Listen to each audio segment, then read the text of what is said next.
Very good evening. Jai Shri Krishna Guru. Thank you for joining the Bhagavad Gita Satsang, the way of life as expressed and as described by Lord Shri Krishna to Arjuna. Om Shri Guru Pyo Namaha, Om Shri Ganeshaya Namaha, Om Shri Saraswataya Namaha, Om Shri Guru Dattatreya Namaha, Om Shri Mahalakshmi Namaha, Guru Brahma, Guru Vishnu, Guru Devo Maheshwaraha, Guru Sakshat Parabrahma, Tasmai Shri Guruve Namaha. So we'll be continuing from chapter 3, that is about Karmayoga or the Yoga of Action.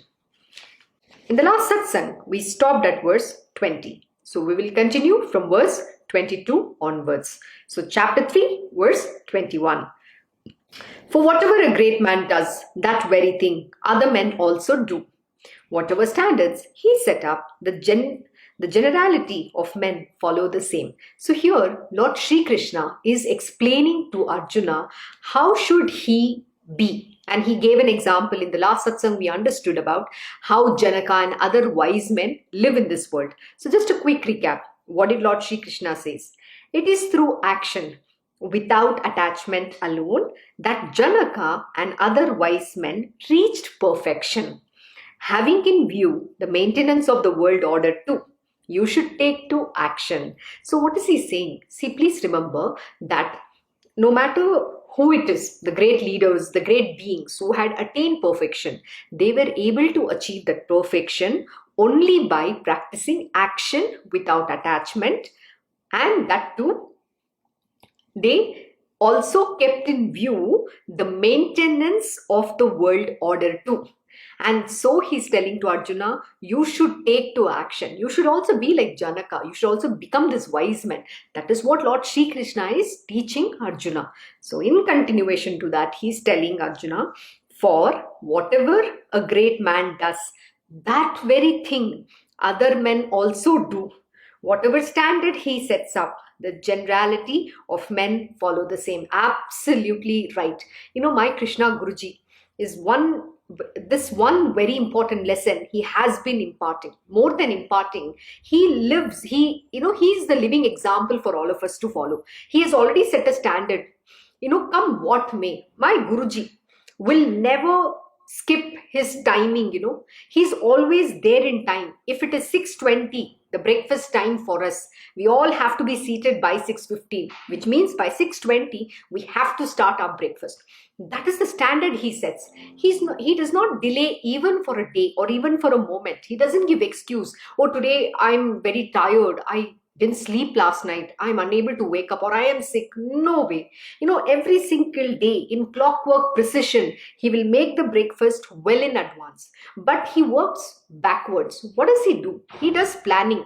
So if there is a breakfast to be made, if you need the preparations to be done, he will plan well in advance and keep all the required ingredients. So whatever the preparation that has to be done, he will keep it ready. So which means, what is he teaching us? He's teaching us how do you plan backwards. If you have to achieve a goal, there is a set target. The timing is 6:20, but which means for me to make that breakfast takes an hour. So which means, what time should I start? It's not I should start at 5:20. In fact, he will start at 5 p.m.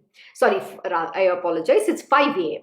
So he will start exactly at 5 a.m., which means it's going to take me exactly an hour. So by 6 a.m., 6:05, 6:10 plus or minus, you finish it. Then there is 10 minutes window for the breakfast to be served so that everybody can have their breakfast sharp on dot at 6:20 a.m.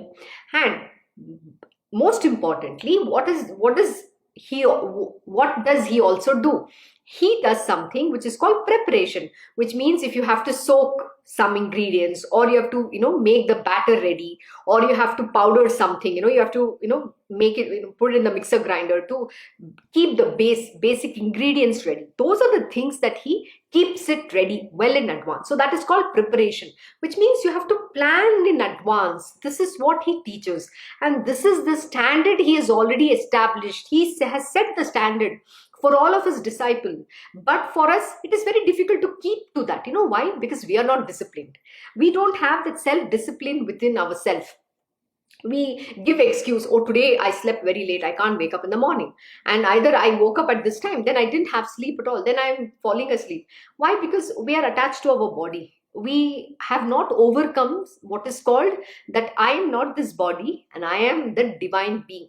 That understanding has not yet fructified within us. So when you believe that you are the body, mind, senses, or you're the three gunas, you operate within the modes of prakriti, that is the material nature, then you're never going to be able to achieve that.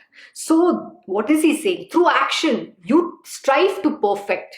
And even King Janaka and other wise men were, King Anaka and the wise man, King Janaka and the other wise men, through action without attachment alone, reached perfection. So what is he teaching? That is through Karmayoga. That is the duties which you have to do, born of the race, whatever the dharma that you are come from, you have to do it. And so he's saying, yours is a Kshatriya dharma. Please perform. You're a born warrior. You can't say you cannot fight the war. That is what Lord Shri Krishna is saying. So likewise, we have to strive to that. So my Krishna Guruji has set this example. It's been more than 12 years that I've been learning under the tutelage of my great master, the divine being himself, Lord Shri Krishna. And let me tell you, not a single day has he ever faltered in his duties. No way. He's the perfect example one can ever have in your life. He's so good that, even the word good is, I can't even adequately describe his goodness. He's the epitome of everything. He's a personification of all that exists in this world, or everything that exists, the most beautiful things that is in this world, the best of the qualities. That is who he is. And that is why he's called Uttama Purusha, the perfect being, the perfect personality. That's why Lord Shri Krishna is known by the name Supreme Personality of Godhead. To attain that personality doesn't come overnight. You have to strive hard with the knowledge. What is called most important, the right knowledge. We have to live the way of life. What Lord Shri Krishna is imparting to Arjuna is called the way of life and the right knowledge. And Arjuna already has the tools, and Lord Shri Krishna is giving him the right direction so that he can perform his duties and attain that highest perfection, and also through that attain the supreme himself. That way he's also realizing the divine being. Everything comes together. So you have to do this. So my Guruji will say, stop giving this reason, stop giving excuses. The day you stop this, then you'll understand that you have to set a standard. You have to set an example, because you know why? The world is going to look at these people, these men, and then they're going to follow. So if you set a bad example, the world is also going to follow a bad example, right? Today we all are afraid. We make an effort, conscious effort, to be there at the dining table before at least 6:15, before 6:20 we are all seated, or we are by 6:10 we will be there. We put a lot of effort to be there. And not just that, right? Even if you're going for our walk, we have to come back in a certain time so that we will come and help my Guruji, because morning he usually will not take any help. He's in that yoga, when he's cooking in the kitchen, he's lost in his own self. He doesn't speak to anybody. He has a very meticulous way of doing things, and everything he does it in a parallel process manner, which is highly efficient. So he is the master of everything. He's mastered the art of how do you compress and do things in a highly productive and an efficient manner, so that you compress the time. You don't expand the time. You do the same amount of task within that stipulated amount of time. You don't just stretch. You don't go overboard, which means everybody will be able to have the breakfast at 6:20 a.m. They're not going to be late. So that is the kind of perfection he has. He's the perfect being. By the way, there's nobody else who can be as perfect as him. But the perfection he has mastered. So he's asking us that we also have to set an example. So we have to follow this. So what is he saying? For whatever a great man does, that very thing other men do also. So which means if somebody is going to look at you as an example, can you set a bad example? Can you misbehave? Can you talk badly? Or can you be relaxed in your approach towards life and things? See, if you are going to be learning Bhagavad Gita, and if you don't live this lesson, then how will others even look at you? They will not even follow you, right? The same thing goes. So my Guruji will always tell, look, you've been learning under me for so many years. If you don't live these lessons, how will the world follow you? So my Guruji has already set a standard. So nobody can even match that standard. It's very difficult for people to cope up with him, or rather even keep up with him. It's very difficult. To keep the pace of my Guruji is next to impossible. But we have to strive and we have to put so much of effort. Even today, with all the limitations of his body, he has never felt any limitation at all. He doesn't show any limitations. He is the highest performer, I would ever say. Nobody can match his pace. Nobody can do things the way he does. Why? Because he's the perfect being. He's Lord Shri Krishna himself. So we have to become that. But what do we say? No, you're God and I'm a mortal. That's what we tell, right? Like Arjuna is saying the same thing. But Lord Shri Krishna is giving something he's teaching he's teaching Arjuna something very beautiful. He's telling Arjuna, why are you thinking you're a mortal? Great people like Janaka and other wise men, through action, which is without attachment, they were able to achieve this perfection. Most important is, and keeping in view, that is the maintenance of the world order. That is also very important.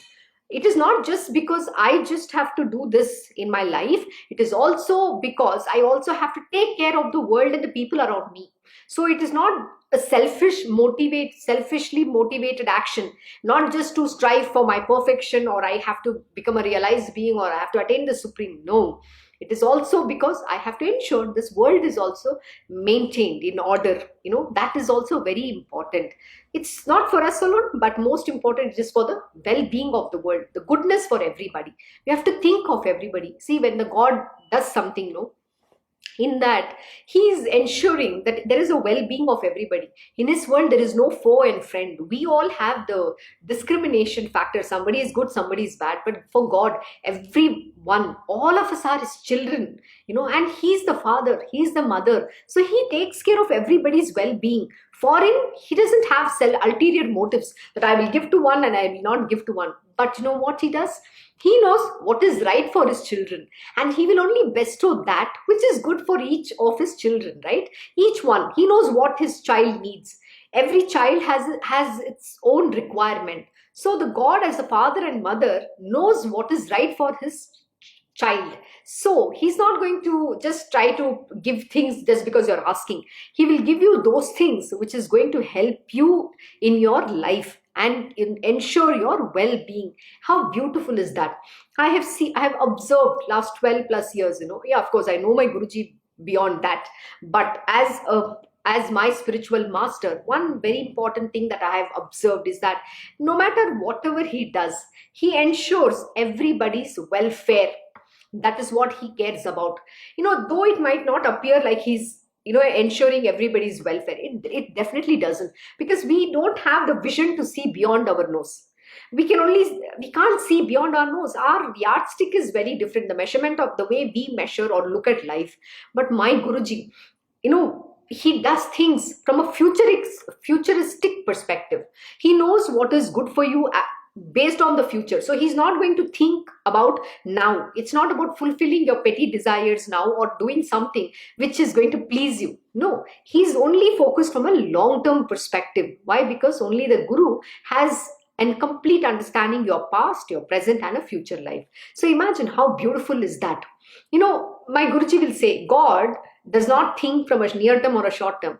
He has pre-planned everything so perfectly well. Can you just imagine how beautifully he has planned everything, and everything works in a clockwork precision in his world. We human beings don't want to do. That is why we delay everything. We procrastinate. We don't keep up to timing. And then what happens? Then destiny takes over. And when destiny takes over, you're going to suffer miserably. And you have to keep coming back, again and again. Birth and death, birth and death. So we sanction ourselves the cycles of birth and death. The rebirth is what we are guaranteeing for ourselves. So my Guruji will ensure that everybody is taken care of. But how we look at it? We look at it, oh, what does he know about us? He's not doing anything for me. Right now, I don't have money. I don't have a job. I have an issue. My mom is sick. My dad is sick. My children are, in a miserable state. My wife is not supporting. I need to take care. All that thing goes on in your mind. But what do you know about what is the God doing about it? The God is ensuring your welfare. That's what he does. But we can't see it. We can't see because we have all our own expectations or wants. And when that is not getting fulfilled, we feel that God is not taking care of us. That's not true. See, please remember, every body has to go through its prarabdha karma. Even if it is Sri Ram, Sri Krishna, they had manifested in a body. That body had its own karma. It had to go through that process. Like Sri Ram had to go to jungle. He had to go for 14 years vanvas. And then his wife had to be kidnapped. Imagine all these things. That was part of that, that life of his. Nobody can change that prarabdha karma, the destiny factor, even if it is Sri Ram or Sri Krishna. And this is one thing that we fail to understand. And we continuously blame God for our own misfortunes in life, whatever that we are suffering. But that is, you need to understand that it is only about your repayment. The karma which you have come here to expend, whether it is good karma or bad karma, everything has to be expended. And then what happens? When you have a guru, he cushions that karma. Even after cushioning, people feel that, oh God, I'm suffering so much. But why are you suffering? Why don't you understand how much of sins you have performed in many previous births of yours? And that is why you have got this life. And even today, in this life, if we don't live a perfect life, we are going to be sanctioning our horrible future. So who's responsible? Either your future can be bright or it can be dark. To make it bright, you have to put effort in this life, so that your future lives can be very good. So the Lord thinks in that perspective, but a petty human beings think from a petty perspective. They can't see the big picture at all. So have that grand vision. And my Guruji will say one thing, why do you want to be born again with those people, some people whom we don't want to be associated with? So can you just, let go of that things, forgive them because you don't want to be associated with them. Not because it's like they are, I'm not even going to question that they're worth it or not. It's not the criteria. The criteria you have to forgive people is because you don't want to be connected with them in the future lives of yours. There are a lot of people in my life I don't want to be connected. So I stay away. I don't even bring the topic within my mind. The day my Guruji explained, if you keep on holding within your mind, whether it is good or bad, both, you are still going to come back with the same person. Why do you need that? So let go of it. Do Krishna Arpan and let go of them from your life so that they don't get attached to you, and then you are not supposed to be coming back with them once again. So it's a selfish desire, or whatever you want to call it. It's selfish motivation. Why do you want to come back with the same person? Isn't this one life enough? People, when you get married, you do this, you do circumambulation of that Agni. They say, I take a oath, keeping fire as the god of fire. And I promise and I take a oath that I will take care for the next 7 lifetimes. Can you imagine? You can't even live in one life. You want 7 lifetimes with the same person? Oh my God. You want to marry for the next 7 lifetimes? Oh, wow. That's a very interesting thing. So why do you want to be associated with that person? Please remember, you don't want to get into karmic debt with anybody. So Lord Shri Krishna is teaching, strive to perfect, doing your action selflessly without any attachment. The crux of this teaching here is, don't get attached to anything, even any action performed. Even if you're doing, if you do something good to somebody, don't get attached to that. I did this good. No, we are only an instrument in the hands of the divine Lord. That is what he's teaching here. You're nobody to do good to anybody or nobody to do bad to anybody. But yeah, you can refrain from doing bad, definitely, because we have the knowledge that that action is a culmination of some, unfavorable events. So you cannot do an action that is going to have some negative impact both to you and the other person. So you have to refrain from that. Never do anything bad. Like my Guruji will teach us, if you can't do good, if you can't think good, don't think bad as well. Just be, if you can't, don't never harbor any bad thoughts, evil thoughts within yourself.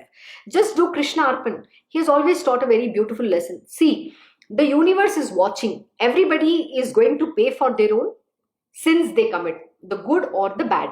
The karma is one thing which is being performed by every individual. You have to be responsible for the consequences of that action. So why not just do good?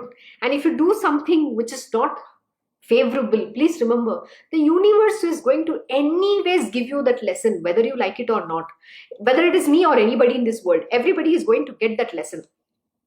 So my Guruji sometimes will tell me, don't do this. It's not this way. But if you don't listen, the universe is going to give you the same bitter medicine in your life, and then you have to learn the hard way. That's how it works.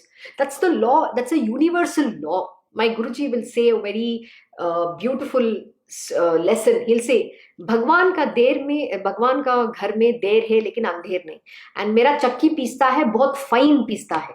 What does that mean? In his world, he grinds, the wheat, it grinds, but very finely it grinds, which means things happen at its appropriate timing. And he says it grinds finely in the sense, when the people have to be given the lesson, it's a hard hitting lesson. It only comes at the right time, and that time you know what hit you in life. So if that's the way you want to learn, then be my guest. That is what Lord Shri Krishna is also teaching Arjuna. Don't do this mistake. Don't commit this sin. Perform selfless action. Strive for the perfection. Don't get, attached to that action. Just do your duty alone. You have to, strive like them. You should take to action, but without attachment.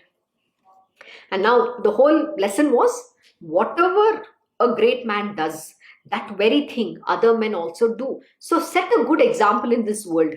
People should not look at you and say, I don't want to be this person. Look at him, doesn't know how to speak, doesn't know how to respect. Those are kind of comments people will make. But what is the kind of impression you are leaving in somebody's mind? So my Guruji will teach us, it's how we behave that matters, because we are representing an organization, an entity, a guru, a god, everybody in our life.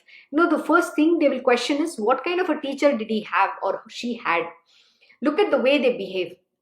That's the kind of remarks that will happen. Instead, our way of living should be so good that the world should look at it and say, I want to know who is their teacher. Look at the way they have learned. It's so amazing how their master has taught them. I'm sure he's a great teacher. That is the kind of example we need to set in this world. That is what Lord Shri Krishna is saying, so that even the world can follow. Whatever a great man does, that very thing other men also do. Whatever standard he sets up, the generality of men follow the same. Arjuna, there is no duty in all the three worlds for me. This is very, very, very important. Lord Shri Krishna is directly saying this to Arjuna. He's saying, Arjuna, there is no duty in all the three worlds for me to perform, nor is there anything worth attaining, unattained by me, yet I continue to work. Wow. Can you imagine Lord Shri Krishna saying this? Why is a God, a supreme personality of Godhead, have to say this to Arjuna and beg with him, saying, please do, please do, please do? How much he's coaxing him, yet Arjuna is not ready to listen. So, Arjuna, there is no duty in all the three worlds for me to perform. For me. Who is this me here? Lord Shri Krishna. Here is giving a direct reference to himself. In all the three worlds, I don't have any work to be performed. And yet I am doing my job. I'm doing my duties. See, when you take a body, when you take a birth, there are certain set of duties that comes with it.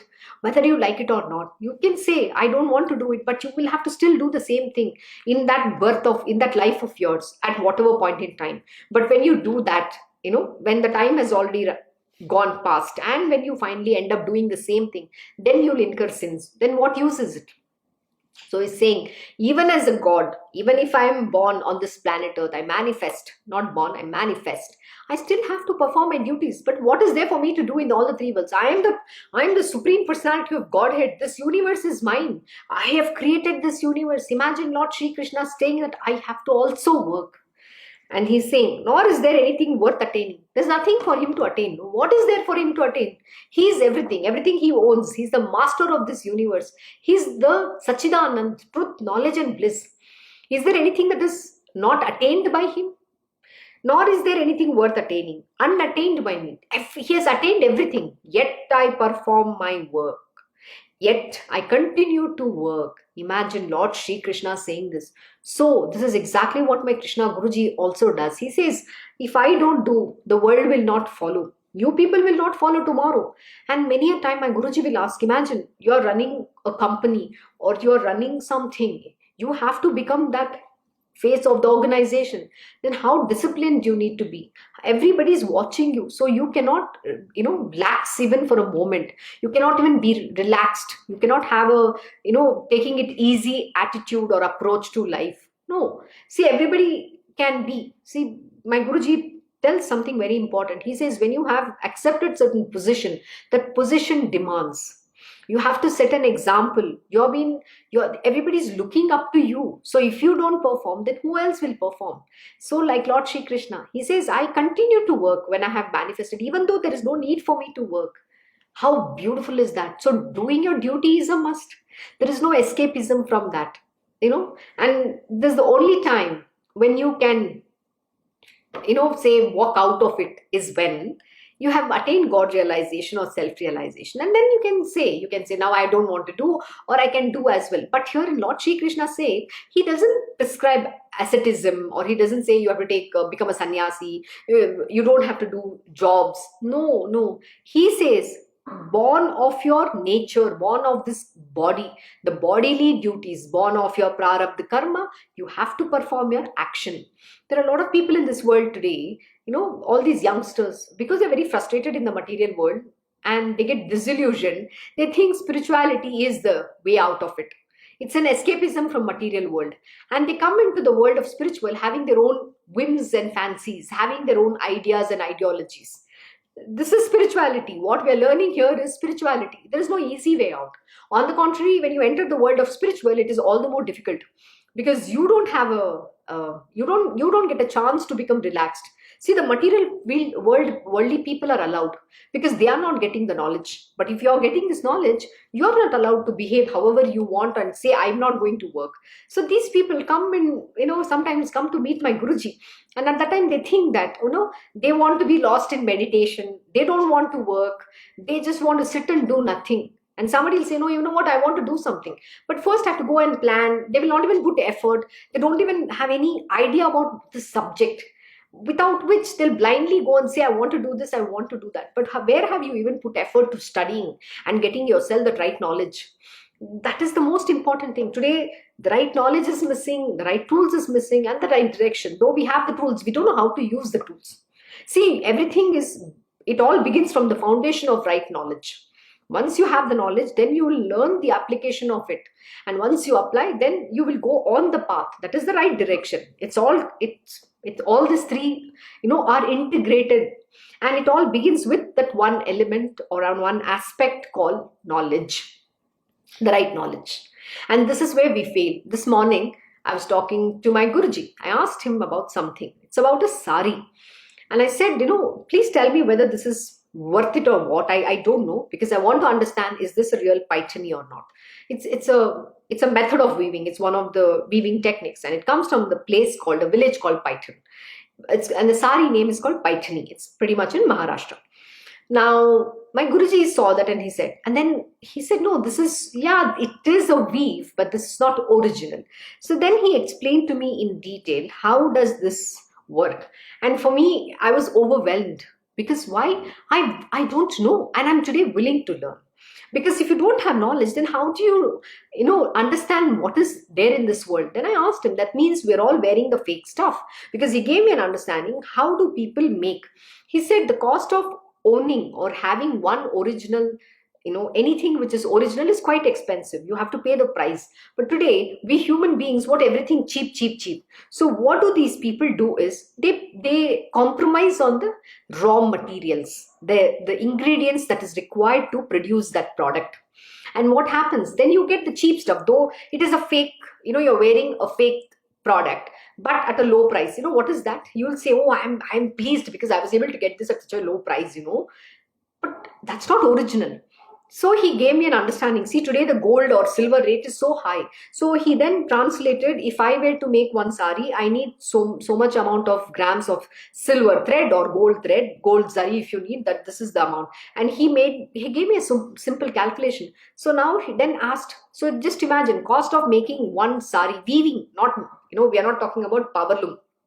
We're purely talking about hand woven. So he said, if an artisan has to weave this with all these raw materials, which cost him so much, imagine the cost of making that one sari. And it takes anywhere between 18 to 24 months to weave one sari, the Paitani sari. And then I was overwhelmed. Oh my God, that means I can never have this original sari in my life, because you can't afford it. Of course, you can afford if you have the money, no doubts about it. But that's the rate of that, because that is original. the raw material cost itself is very high. So we all want, it has to fit in 5,000 rupees. I'm just $100, or we'll only pay $50. What can you get for $50 or $100? You're joking.